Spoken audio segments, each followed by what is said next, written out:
Ladies and gentlemen, the following podcast is set for one episode. Your host from Columbus, Ohio, is Michael Kirk. Welcome to the Outlaw Mudcast. Hello and welcome to the Outlaw Mudcast, your digital audio dirt sheet for all things Supershow. The big story for this week's show is, of course, PAX Unplugged. PAX Unplugged was the last major convention SRG Universe will be at in 2023, December 1st through December 3rd, Friday through Sunday, Philadelphia Convention Center, Philadelphia, Pennsylvania. I was there in person.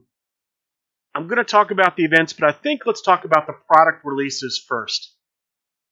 Most of the product that was coming out we knew was going to come out. We knew that the new versions of the Rising Sun and the Wreck, new gimmicks, new finishes, same logo so you can mix and match competitors and finishes from the older competitors. We knew those were coming out. They came out. We knew that the second version of the old school packs were also releasing. They released. I talked last week about the limits. They'd said something about 2 cases. 2 cases represented how much product they actually had. The limit for packs you could purchase ended up being 10 packs per day. That was the limit. They were $25 a piece at the convention or 5 for $100, so $20 each if you bought them in quantities of 5. The new versions of the old school packs did sell out this weekend. So, success in that respect. What they brought all sold, and we'll start seeing those cards make their way into decks. A couple of cards of note I'm going to talk about right now that came out that had kind of a big splash. The first was the Backpack Stunner line. Backpack Stunner is a follow-up grapple at 23. There's also a strike version and a submission version of this card. Draw 1 card. This card cannot be stopped by follow-ups. You're going to see this card in a lot of decks going forward. That's my prediction. Number 1, you're going to be able to play, and I'll keep using this example here, this follow-up grapple. You're going to be able to play a card like Backpack Stunner, a follow-up grapple, with a lead grapple in play, and not worry about your opponent stopping it with an elbow strikes type card, setting up to basically hit a finish if they win the next turn roll, play a finish if they hit the next turn roll. This is going to prevent that. It's going to take away 2 of the 4 stops that could stop the card. They'd either have to play their stop for follow-ups at 4 through 6, or their stops for any card at 25 through 27. So this eliminates half the stops, and again, like I said, it basically makes it so your opponent can't stop this card with a follow-up and put them 1 turn away from being able to play a finish. Later on, there was a match I'll talk about where one of these cards was used to great effect. The other card that came out that kind of made a big splash, and I think we'll see a lot of these, the Powerbomb over-the-top rope line.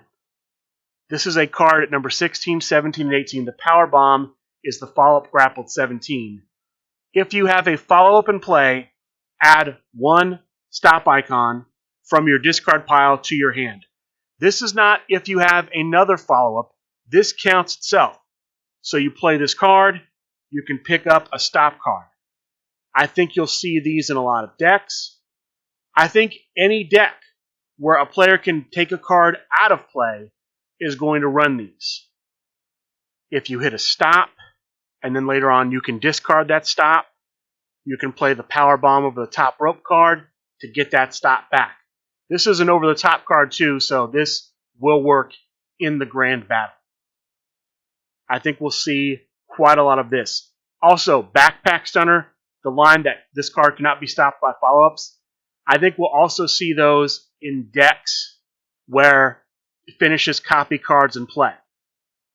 So things like Ninja Hummingbird are going to be better with these kind of cards. Going back to the power bomb over the top rope, the cards that allow you to pick up a stop when you play them, I think we'll see these a lot with competitors that have stop finishes. You can hit the power bomb over the top rope, pick up a finish out of the discard with no other follow-up in play, no other card at all specifically in play, because this will do it off itself. So I think those two cards, those two lines, will make a big splash in the game. Like I said, one of them already did. I'll talk about it when we get to the matches, to the tournaments later on. The one big surprise product that I saw released for sale was a new playmat. Earlier this year, they had playmats that had spots for cards and rules texts on them, basic how to play elements printed on the mats. Not only did they have what they had previously, they added a new version that had sticks, stairs, and chairs themed art in the ring. They also had a non-rules, non-spot for card version of that.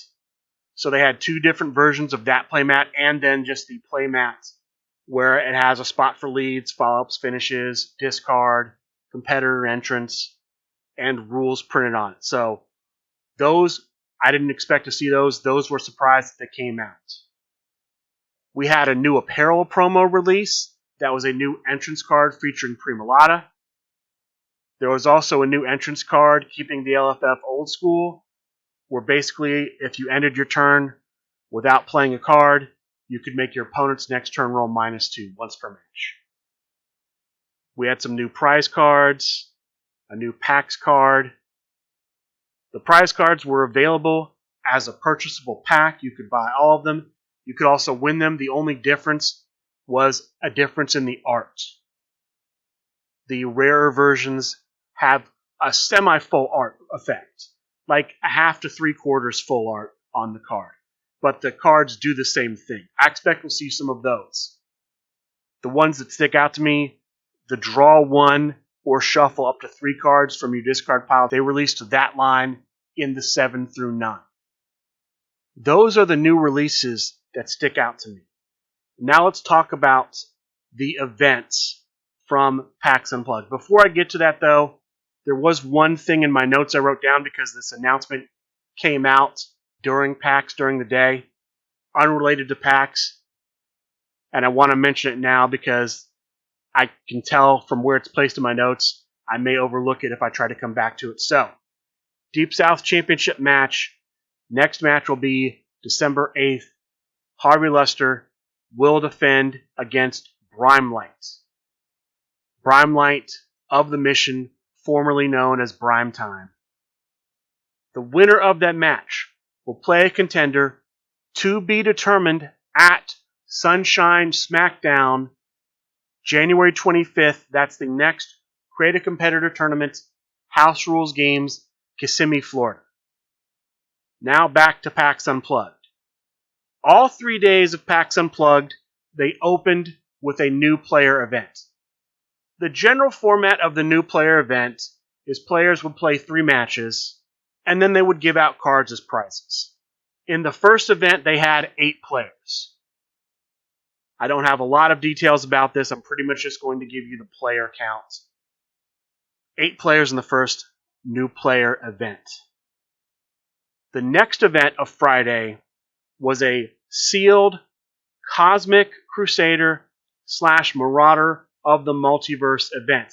And they threw in a special wrinkle that morning.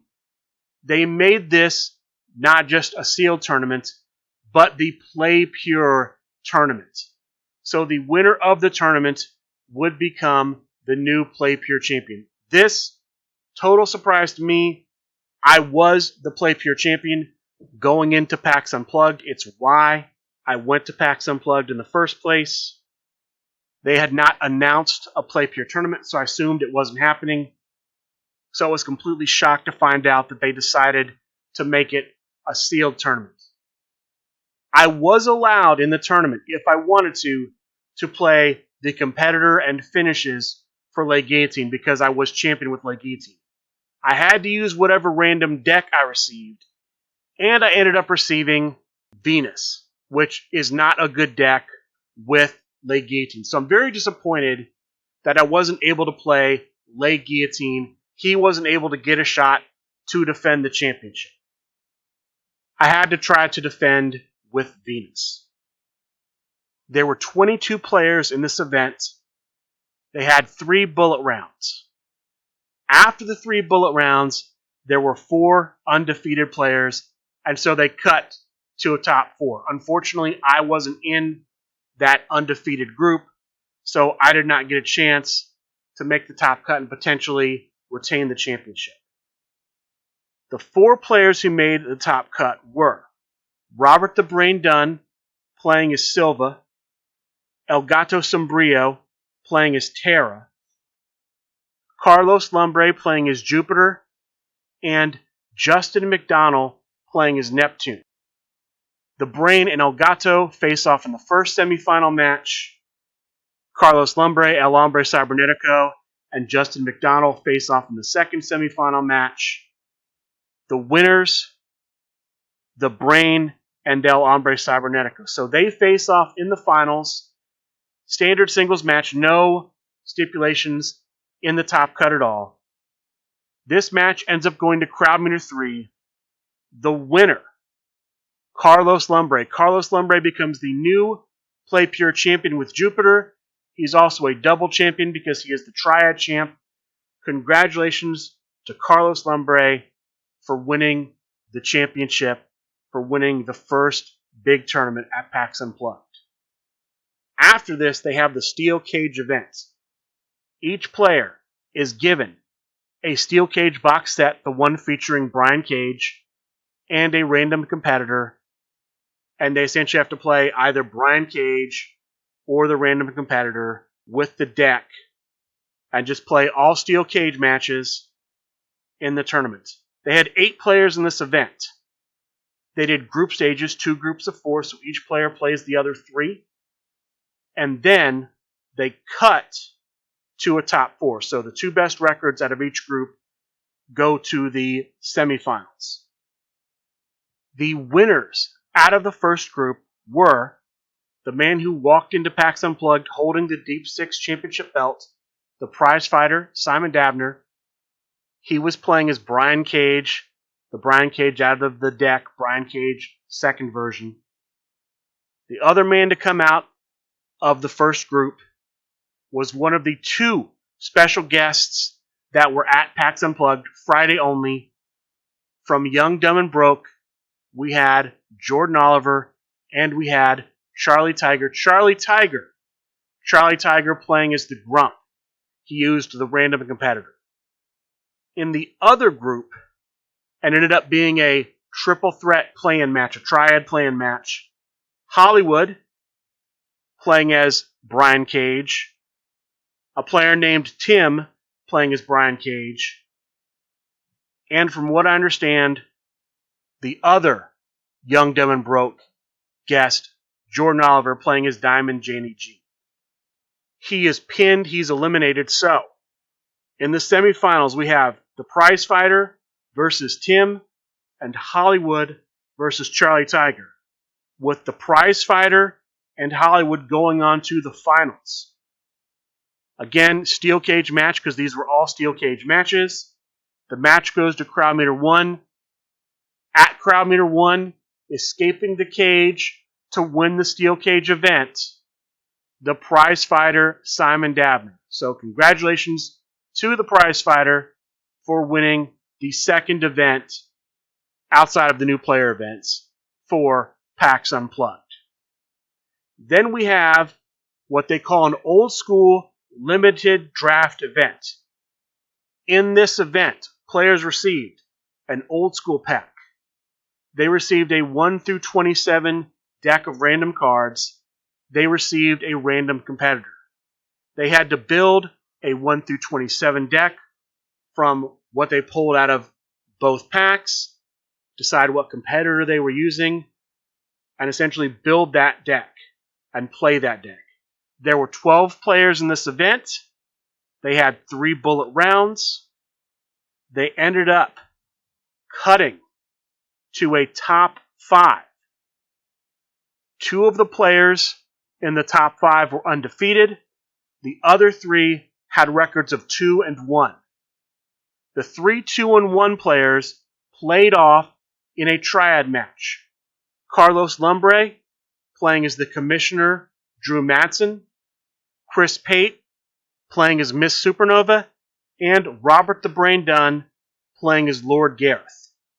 The winner in the triad match was Chris Pate.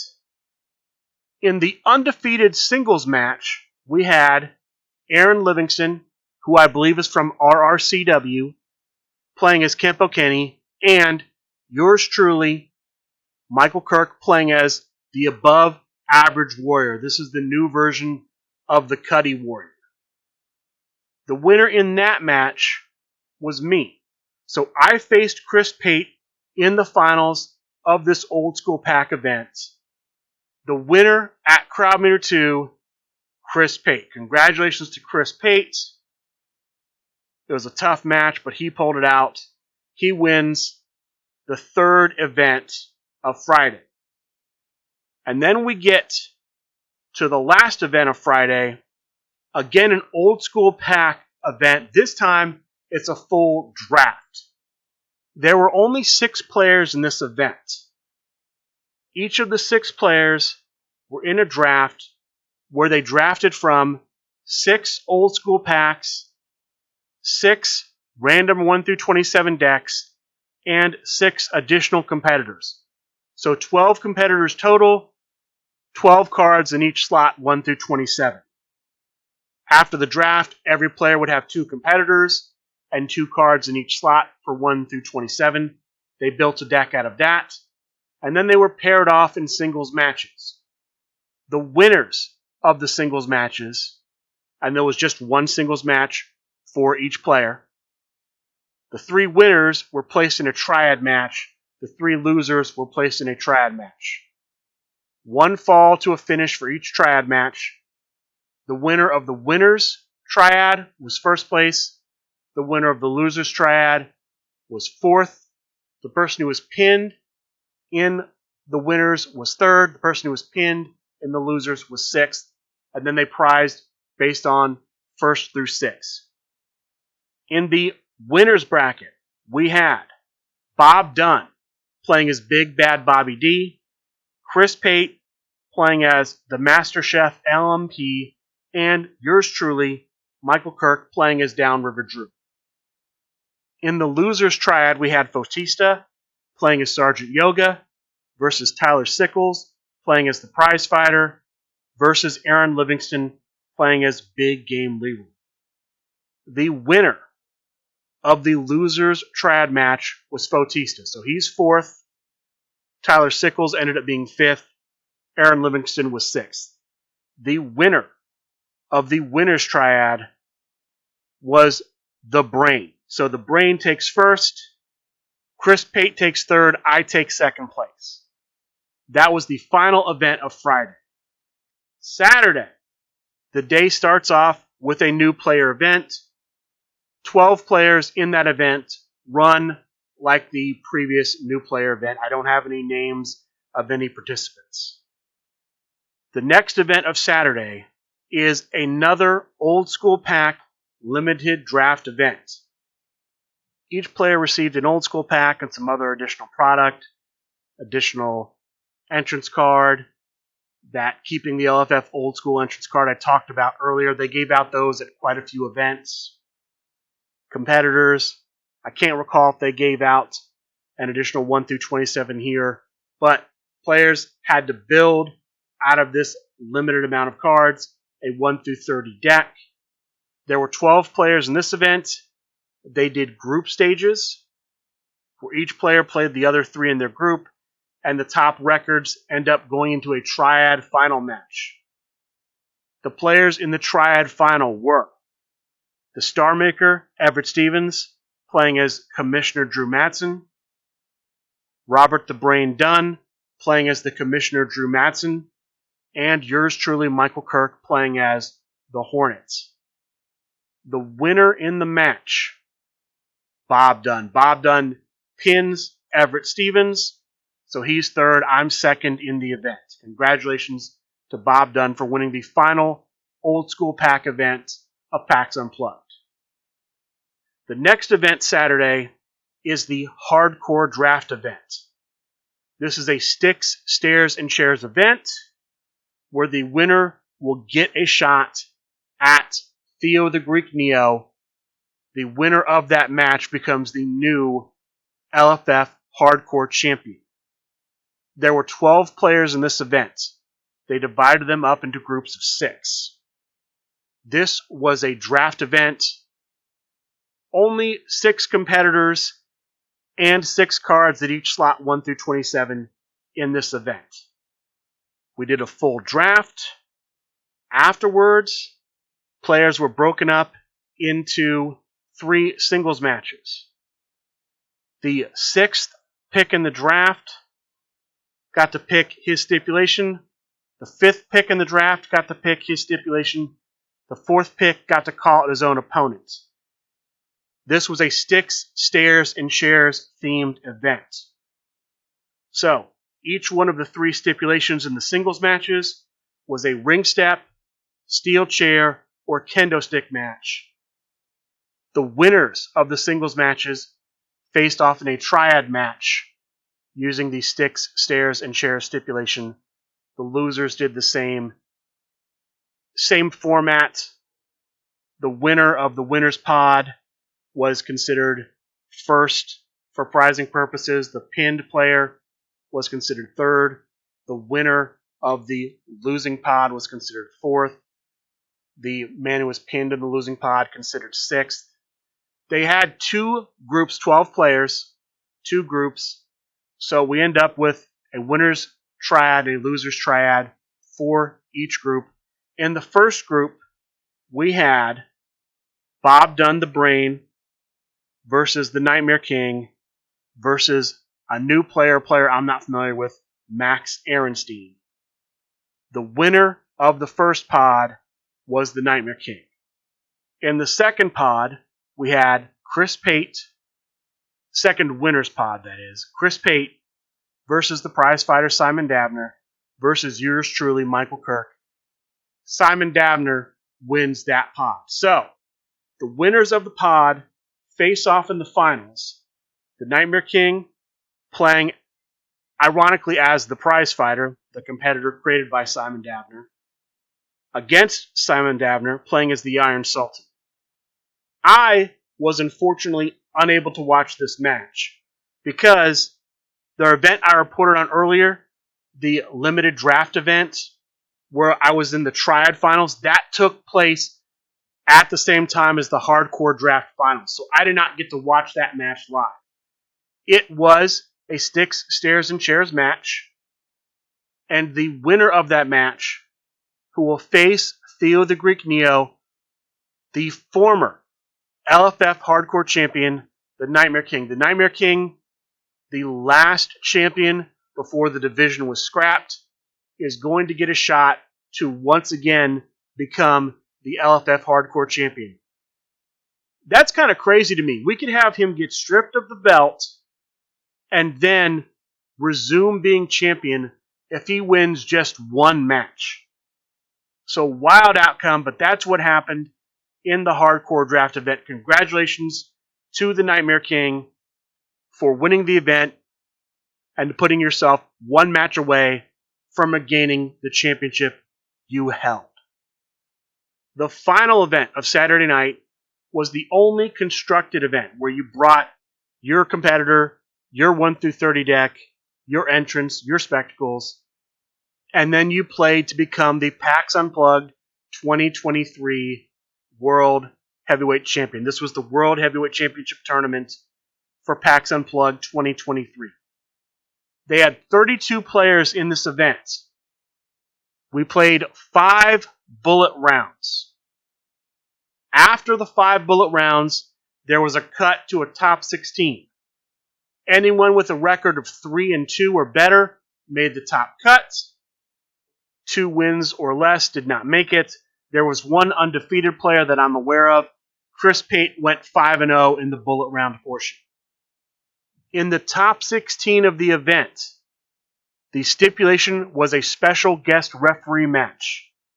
Romeo 3000 was the special guest referee. So, for those of you who aren't familiar with special guest referee matches, in a special guest referee match, both players get to use the gimmick of the special guest referee in addition to their competitor's own gimmick.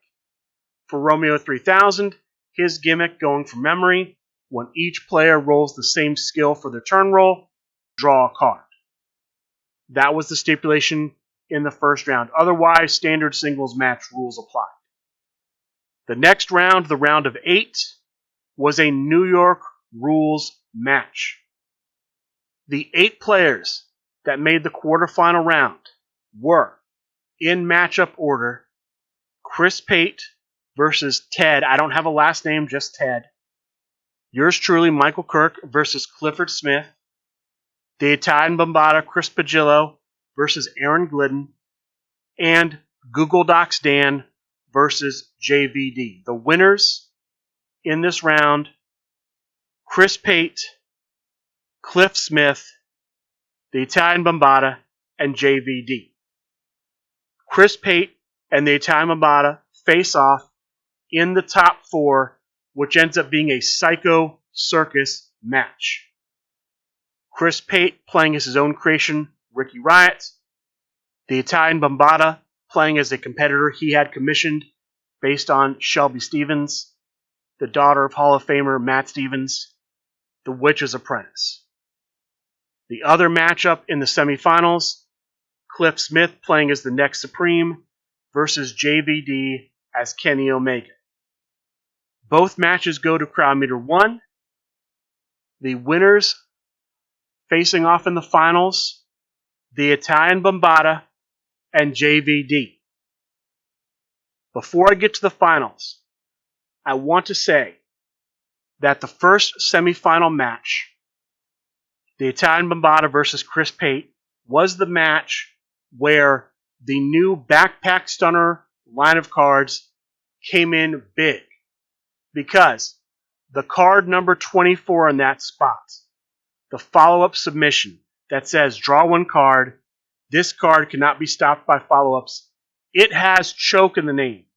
So it triggers the Witch's Apprentice's gimmick. Her gimmick is when she hits a card with power or choke in the name, the opponent randomly buries 1 card in their hand. This card was used late game to great effect against Chris Pate. It was probably the most important card that was being thrown at the end of the match. And it really had an impact on Bombata's victory. So already that card is paying off dividends. And we could definitely see Brian Schmidt start running this card because he is the LFF World Heavyweight Champion with the Witch's Apprentice. That's why I'm predicting that card will have a huge effect on the game because of what I saw in the semifinal match of the PAX Unplugged World Heavyweight Championship Tournament, the final event of Saturday. But now let's go on to the finals. Beast Unchained match. The Italian Bombata playing as the Witch's Apprentice. JVD playing as Kenny Omega. The match doesn't go past crowd meter 0. The winner at crowd meter 0, the PAX Unplugged champion, the Italian Bombata. Congratulations to the Italian Bombata for winning the final major convention tournament of the year. Sunday, we have 2 featured matches, the only 2 featured matches for national titles during PAX Unplugged. The opening match was for the LFF Intergalactic Championship. The challenger, Fotista, playing as the second version of himself. The champion, Jared Bridge, playing as EDM. In this match, each player was able to use 2 entrance cards. Fotista used number 1 contender and the Summoning Circle. EDM used the Intergalactic Championship belt and Impact his family. Bautista went and grabbed Finger Poke of Doom. He was not able to use that. He didn't win the first turn, so he could not use that as a finish. And this match, rather than ending first turn crowd meter 0, it goes all the way to crowd meter 4. It's a hard-fought match. The winner at crowd meter 4, new champion, Bautista. Congratulations to Bautista for defeating the hero of the Intergalactic Championship and becoming the new Intergalactic Champion. Now, I don't know if this means Bautista's soul is going to get absorbed into the belt, or if the hero put a permanent end to that. We'll have to see. But Bautista right now is the new LFF Intergalactic Champion. The second featured match from Sunday was a match that has been in the making for a while. Chris Pate, going in to this weekend, was the Deep Six champion. His challenger, the prizefighter Simon Dabner, was in possession of the Deep Six championship belt. He somehow got his hands on it from a deal where Jeremy Steigerwald apparently sold him the belt to get some money because the Lucha Monaco Uberstar, the previous Deep Six champion, owed him some rent money. That led to him getting suspended as Play Pure general manager from joining myself and the Reverend Robert Torn on the list of banned players when it comes to championships. I, Thursday night, went out to Alternate Universe's Bluebell, and I got to interact with the champion and the challenger in a promo video. Got to speak to the challenger for a little bit. You may have seen that video. I would not be shocked if that video is featured on Talk of the Universe this week. But the showdown finally happened. The prizefighter Simon Dabner playing as JT Dunn, taking on champion Chris Pate playing as Theo the Greek Neo in a main event stipulation match. That is a long match. A long match with a lot on the line. Both players intently focused on the match. It goes to crowd meter 5. The winner of the match, who walks away with the Deep Six championship belt, the possession of the belt, no longer in question, Chris Pate. Chris Pate, still Deep Six champion, now in possession of the Deep Six championship belt. Congratulations to Chris Pate. Now we get to the events on Sunday. 2 events. First, new player event. They had 4 players in that event. The final event, a sealed limited draft tag team event. Each player received a faction pack, the family faction pack. Each player received a random competitor. Each player received 5 random cards. 2 of those cards were the tag team finishers, Doomsday Machine and the Cardiac Arrest. Players could use those if both their skills combined met the requirements. Those cards require you to have a skill of 16 or greater in a stat. If both players' skills added up to 16 or greater, one could run it, and only one can run each type. So if one player decided to run Doomsday Machine, the other player couldn't. If one player decided to run the Cardiac Arrest, the other player couldn't. Those were the rules for those. If you got skill requirement cards in your random 5, you could play those if you met the skill requirements for them. There ended up being 15 tag teams in this event. So 30 players. There were 3 bullet rounds. After the 3 bullet rounds, there were 4 teams that went 2-1, 1 team that went undefeated. So the undefeated team received a bye to the finals. The other 4 teams were paired off. The two winners of those matches would face off, and then the winner of that match would be in the finals along with the team that went undefeated. In the first round of the top cut, we had the team of myself, Michael Kirk, and Chris Pate versus a team of players Daryl and Justin. And then we had a team, the prize fighter Simon Dabner and Aaron Glidden versus a team of Chris and John. I'm sorry I don't have last names for a lot of these players. The winners in that first top cut round were Daryl and Justin and the prize fighter and Aaron Glidden. So they face off. Daryl is playing as Lucky Cat Nico. Justin is playing as the hypnotist Hans Mesmer. The prize fighter is playing as the leader of the Postal Nation. Aaron Glidden is playing as Lorenzo Manicotti. The winner of that match is the team of the prize fighter Simon Dabner and Aaron Glidden. So they face the undefeated team from the bullet rounds, the team of Jim playing as Diamond Danny G, and Jonas playing as the Witch Hunter General. This match ends up going to Crowd Meter 1. The winner at Crowd Meter 1, Jim and Jonas. So congratulations to Jim and Jonas for winning the final event of PAX Unplugged 2023. We may see them get a shot at the LFF Tag Team Championship because of this victory. So congratulations to them for winning, and congratulations if you get this shot. That is pretty much it for PAX Unplugged. I did forget to mention the daily promos. The daily promos at PAX Unplugged were the final 3 cards in the Microphone Weapons series.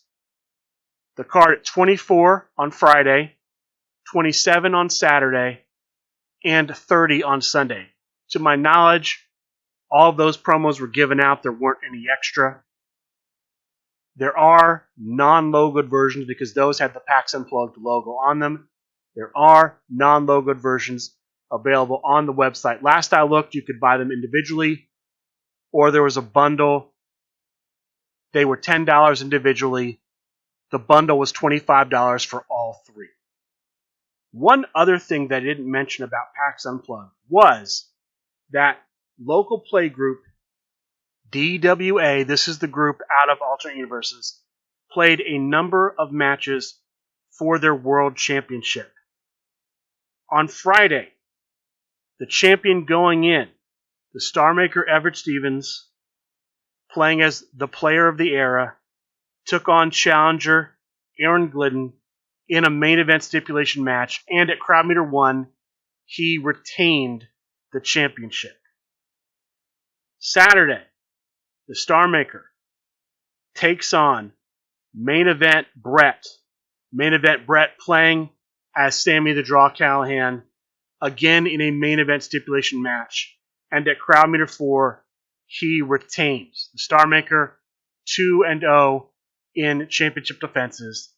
And then finally, on Sunday, he has his final challenger, Unicorn Girl, the mother of Big Shot Sam. Again, a main event stipulation match. And at Crowd Meter 3, he once again wins. The Star Maker goes 3-0 in championship defenses at PAX Unplugged. Congratulations to the Star Maker. And as I'm reviewing my notes, there's something else I need to bring up too. There were some unofficial events going on. There was an unofficial tag team event. There was an unofficial trios event. And there was a free singles event constructed, added by SRG Universe. To my knowledge, the tag team event was basically canceled. Not enough tag team players were able to play their matches.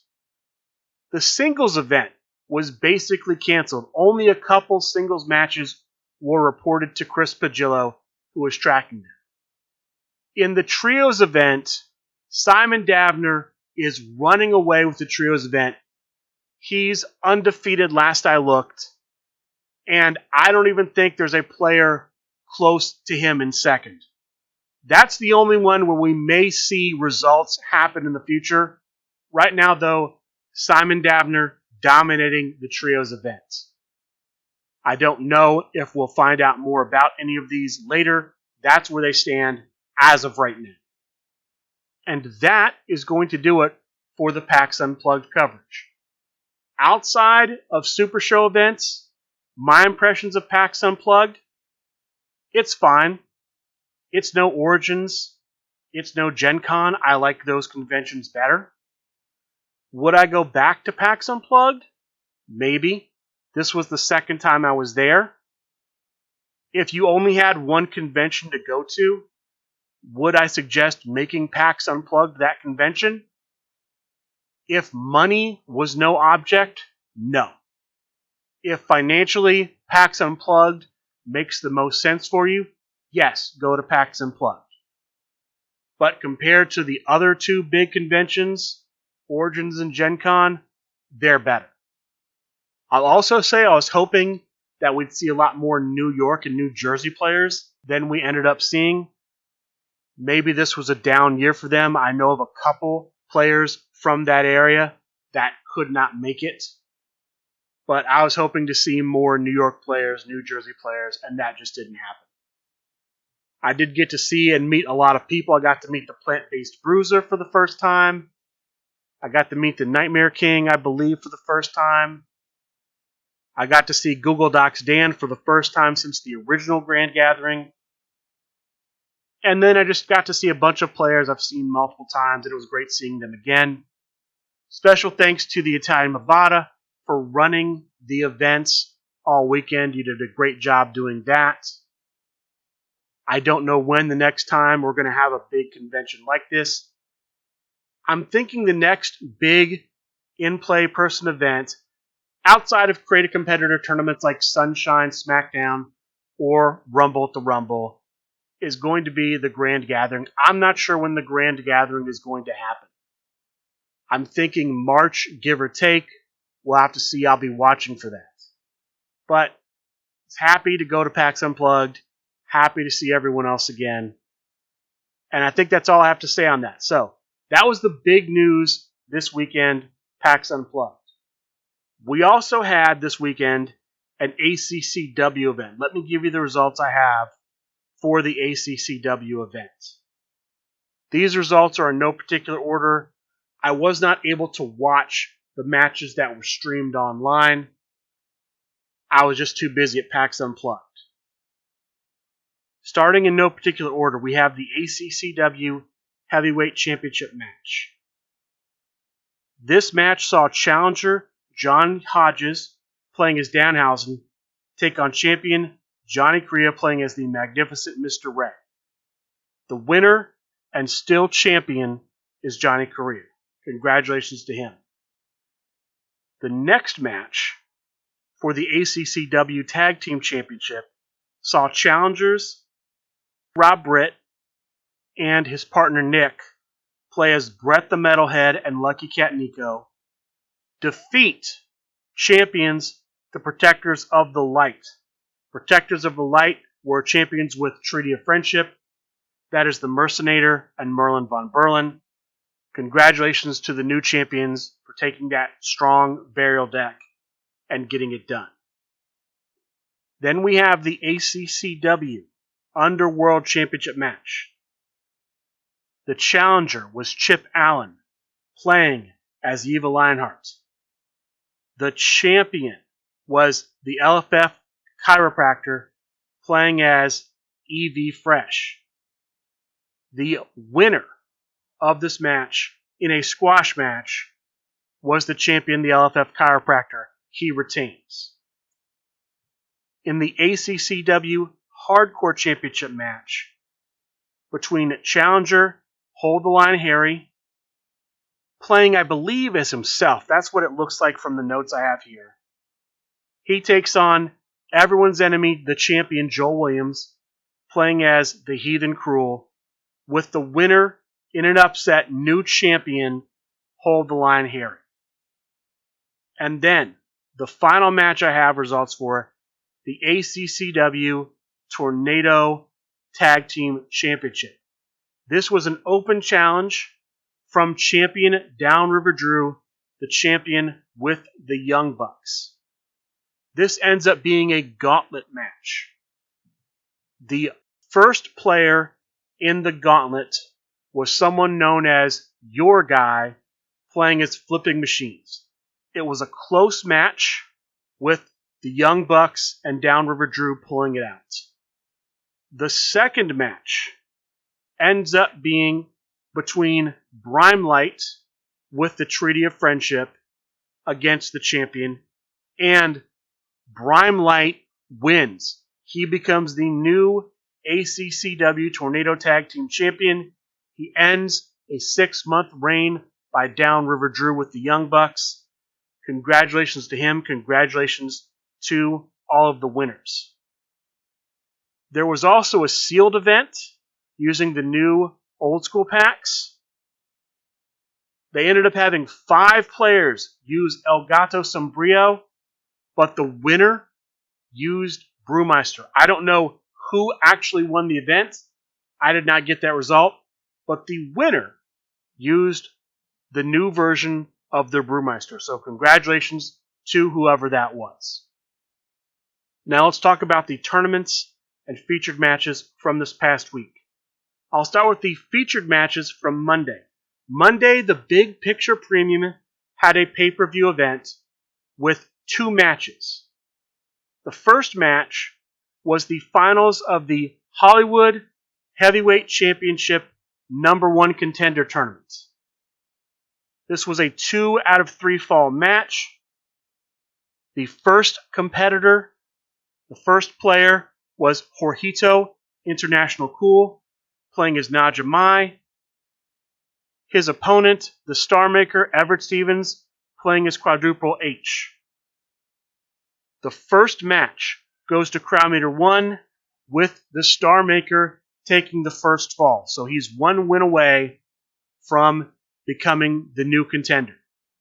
The second fall, ending at Crowd Meter 0, is taken by Jorgito International Cool. So it goes to a third fall. The winner will go on to face Eddie Fury for the Hollywood Heavyweight Championship. This match gets pushed to Crowd Meter 1, and the winner and new #1 contender is Jorgito International Cool. Congratulations to Jorgito for your victory. The final match of the Big Picture Premiums live event pay-per-view is a grudge match of sorts, a rematch between the Big Guy and Rambo Apocalypse. Rambo Apocalypse is playing as the new version of D1. The Big Guy is playing as the old version of the High Roller. The High Roller was actually chosen at random by Rambo Apocalypse. The Big Guy gave him the option out of 4 decks to see which one he wanted to play against. The High Roller won. And so they face off, standard singles match, goes to Crowd Meter 1, the winner, the Big Guy. So, the Big Guy versus Rambo Apocalypse series is now tied at 1 each. Rambo Apocalypse won the first match, the Big Guy won the second. Will we see a third? That is to be determined, but I'll be on the lookout for it. Those were the matches from the Big Picture Premium Monday night. We also, Monday night, have a Hardcore Madness tournament. In this tournament, the matches are no disqualification. Each player must use either a competitor with disqualification in the gimmick, or with the word disqualification in the gimmick, or use a finish card at 28, 29, or 30 with disqualification in the text of the finish. There were 14 players in this event. 2 groups of 5 players, 1 group of 4. Each player played the others in the group. Top 2 records per group advance to the top cut. This gives us a top 6. 2 players received a bye to the semifinal round. The remaining 4 were paired off in singles matches. After those, we get to the semifinal round. The top 4 in the semifinals are The Meeple, Craig Brett, Simple Chuck, Emo Ma'am, and Rowdy Ron. The Meeple, playing as Najamai, and Simple Chuck as Hollywood, do not get out of the semifinal round. Our final matchup is therefore Rowdy Ron as Cruel and Emo Ma'am as herself, with the winner of the hardcore event Monday night, Emo Ma'am. Congratulations to Emo Ma'am for the win. Wednesday, we have a featured match for the LFF Tag Team Championship. The challengers, the tag team that won the Gen Con Tag Team Tournament, Baked Outdoors.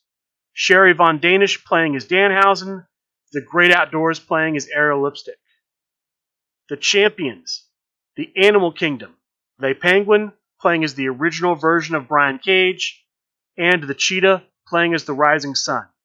In what I remember being a long match that ended up going to Crowd Meter 3, the winner, still champion, Animal Kingdom. Congratulations to Animal Kingdom for successfully defending the championship. Their next challengers will be the tag team known as Big Meaty Men. I'll talk about them a little bit later because they were in a featured match Sunday night. And then Thursday, we have a tournament, another hardcore tournament, the Make America Hardcore Again tournament. This tournament, announced by Matt Barone, the current American Interstellar Hardcore 23/7 champion, was for a shot at that championship. Additionally, the winner of the tournament will also receive a payoff pack, courtesy of the creator and GM of the division, Alexander Slamilton. There were 16 players in this tournament. The opening portion of the tournament, group stages, 4 groups, 4 players per group. Each player plays the other 3 in the group. Top 2 records advance to the top cut. In the top cut, all of the matches are main event stipulation matches with no disqualifications. Your semifinalists are El Hombre Cybernetico as El Super Hombre, the original El Super Hombre, and Stephen Owen as Rock Newman. Your finalists, who played in not only a no disqualification main event match, but a match with a special guest referee, Alexander Slamilton, were Trey Cantrell, playing as Ariel Lipstick, and the Meeple Craig Brett, playing as Najamai, with the winner getting a future shot at the American Interstellar Hardcore 23/7 Championship, representing the constellation, Trey Cantrell. Congratulations to Trey Cantrell for winning Thursday night. This brings us to Sunday night fights. There were 3 matches on the card for Sunday night fights. The first, a battle between the Unionverse and their former member HR. Representing the Unionverse, we have the Meeple Craig Brett playing as the Mortician. HR, now with Just Business, playing as Big Bad Bobby D. They face off in a sketchy backyard ring match. The match, quite a contentious match, goes to Crowd Meter 3. The winner, HR of Just Business. Congratulations to HR for winning the opening match of Sunday Night Fights. The next match is the second contender match for the Underworld Championship. The 2 men squaring off for a shot at the belt are Rambo Apocalypse, playing as Shane Hurricane Helms, and Hold the Line Harry, playing as himself. Standard singles match. It goes to Crowd Meter 4. The winner at Crowd Meter 4 and new contender for the LFF Underworld Championship, Hold the Line Harry. Congratulations to Hold the Line Harry.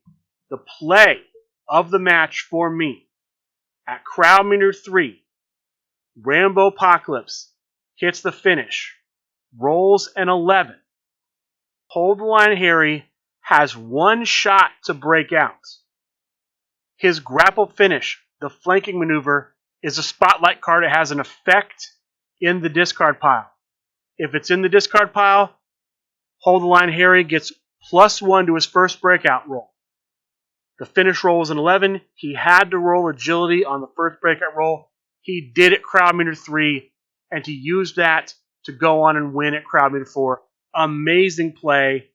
Didn't expect to see it. Congratulations again to him. And then the final match of the night was for the Deep South Tag Team Championship, a no disqualification tag team match. The challengers were the team of Big Meaty Men. Piglet playing as himself, and Coach Brad playing as Chloe Mai. They take on champions BTS FTW. Simple Chuck playing as AJ Styles, and Zach Ashley playing as Jay White. This was a long match. It went all the way to crowd meter 7. The winners at crowd meter 7, after this marathon of tag team action, BTS FTW. Congratulations to them for their victory. Big Meaty Men is going to have to settle for the consolation prize of getting a shot at the LFF Tag Team Championship. Not a bad consolation prize. The next challengers for the Deep South Tag Team Championship will be the team of Johnny Correa and Nick Nimble. So once again, congratulations to the tag team champions for a successful defense. I'll report on the next match when I know about it. The final tournament results that I have for you are the Monday Night Fights tournament results. This was a New York Monday Night Fights, which, from what I understand, looks like all New York rules matches. 14 players in this event. 2 groups of 3 players, 2 groups of 4 players. Each player plays the other in their group. Top 2 players advance into the top cut. Your semifinalists in this event were your PAX Unplugged 2023 World Heavyweight Champion, the Italian Bombata, playing here as Shaggy Shark, and Simple Chuck, playing as Merlin Von Berlin. Your finalists were Trey Cantrell, playing as Shane Strickland, and Candyman Dan, playing as Fortress, with the winner, Candyman Dan, playing as Fortress. Congratulations to Candyman Dan for winning Monday Night Fights. As far as upcoming events are concerned, this Thursday, we're going to have Chibi's Thursday Night Fights. You're able to sign up now on supershowthegame.com. $5 entry fee. 7:30 p.m. start time, Thursday, December 7th. That's Eastern. 32-player cap. Group stages to a top cut. The top 16 and the top 8 will be no disqualification matches that start at crowd meter 1, so New York rules, basically. The semifinal round will be steel cages. And then the finals match stipulation will be announced during the tournament. No advance notice of what that will be. Beyond that, we have December 17th. The Cheetah is hosting Cheetah Cup 3, Cheetah's Birthday Bash. $10 entry fee, double elimination event. Every match will be a dark match.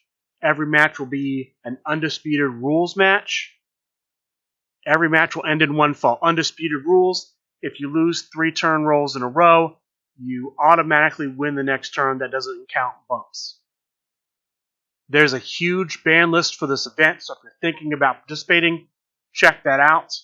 If you don't have a competitor in Supershow the Game and you win, you get to create a competitor. If you do and you win, you give that competitor to someone else. That's this event. Beyond that, we have the Create a Competitor tournaments, Sunshine SmackDown, and Rumble at the Rumble coming up. I haven't seen anything about Rumble at the Rumble. Sunshine SmackDown, January 25th, House Rules Games, Kissimmee, Florida. There is an event for it on Facebook if you're thinking about going. They would like people to at least mark interested on the event on Facebook. They're also maybe organizing a trip to Disney World on Friday before the event. So if you're interested in that, reach out to Bob Dunn. Let him know that. There's also going to be Monday Night Fights, December 18th, a Tornado Tag Team event. So if you want to play in Monday Night Fights 2 weeks from now, it will be a Tornado Tag Team event. I don't know if it has championship implications or not, but that's going on in about 2 weeks. And then a couple other bits of news I have before the show ends. I have a date on a potential next match for the LFF Veterans Championship. You have to be a veteran of the United States Armed Forces to participate in this. The current champion is Jeff McPeak with Pretty Boy Snow. His next challenger will be Mark Perry, using the competitor based on his daughter, Ra Ra Perry. That match will take place on December 10th, possibly on Sunday Night Fights. That is a Sunday.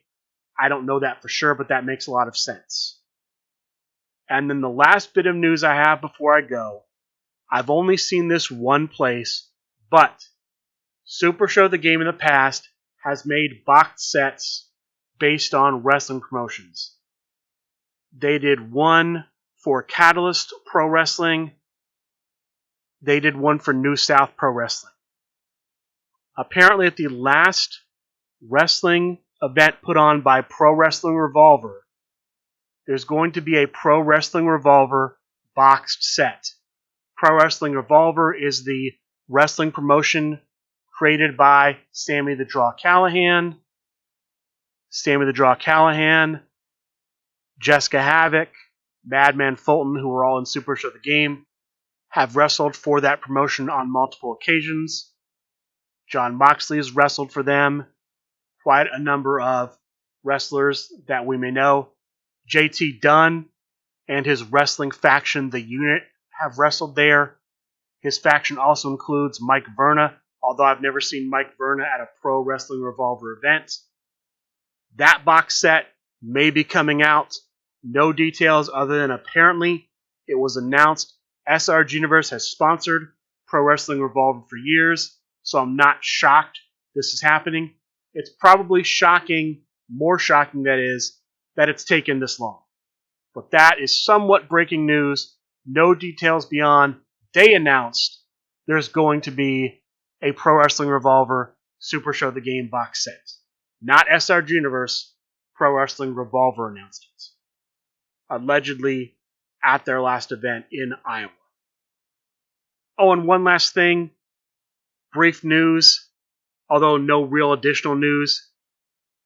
Faction Wars 5 Phase 1 deck list deadline is passed. The Phase 1 match play has begun. I won't know any results until much later in the phase. I believe this phase goes until almost the end of the month, just going from memory. It's December 29th. December 29th is the final day to play matches in Phase 1. So, again, almost till the end of the month, players have to complete Phase 1. Once Phase 1 is complete, I will give you the results that I have, what teams are moving on to the top 8 to Phase 2. With that being said, that's going to do it for this week's episode of the Outlaw Mudcast. I would like to thank all of you for listening, and a good day.